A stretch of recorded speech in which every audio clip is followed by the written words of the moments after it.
Why the brand change now is I just felt it was time, because I felt like there was an underserved part of the market, and the mass affluent, which are people between say $2 and $20 million in liquidity.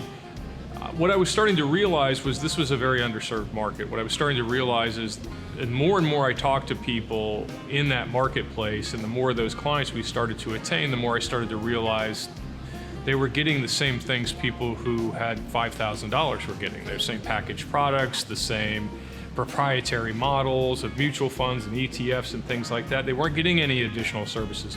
They weren't getting balance sheets built.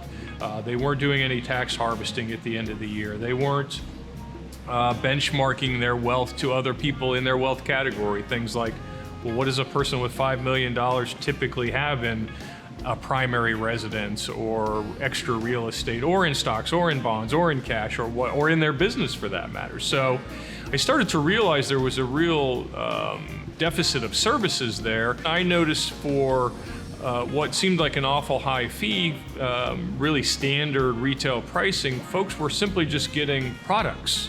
Here's a product, we think it might do well, we don't know for sure.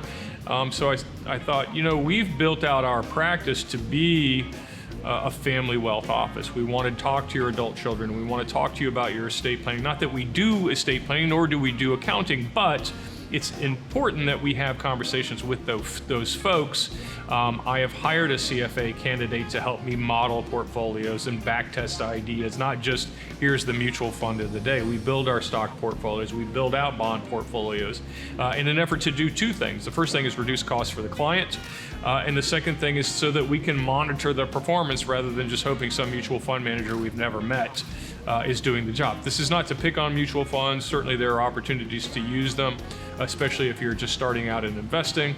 But again, the reason I wanted Edgewater Family Wealth to become the name was, number one, Kieran had kind of run its course. My junior likes to joke, nobody can say it anyway. So Edgewater, as everybody knows, is the main drag in College Park where we have our practice. But it's also, to me, kind of a Florida native name. I'm a Floridian, fourth generation Floridian actually, so kind of proud of that.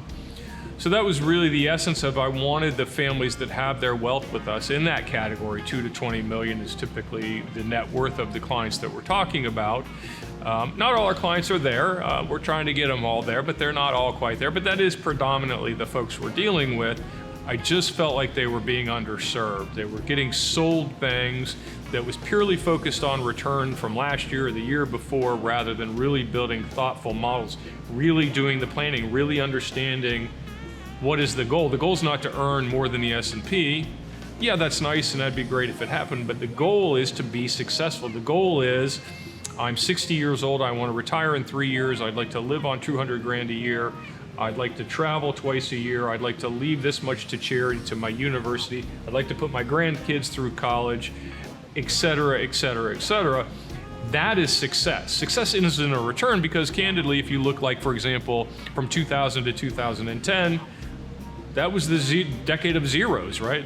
Basically, we earned almost nothing on the S&P 500. So if your goal was to keep up with the S&P 500, I would assume the rest of your goals just fell apart, right? Being able to spend, being able to put children through college and things like that. So we have to be able to provide for success, not to a return. Yes, that's part of it, but really to the goals, needs, hopes, dreams, and desires of people in that $2 to $20 million category. Frankly, I think they're well underserved, and I think it's our sweet spot, and I think it's what we do very well. So that's why the name Edgewater Family Wealth.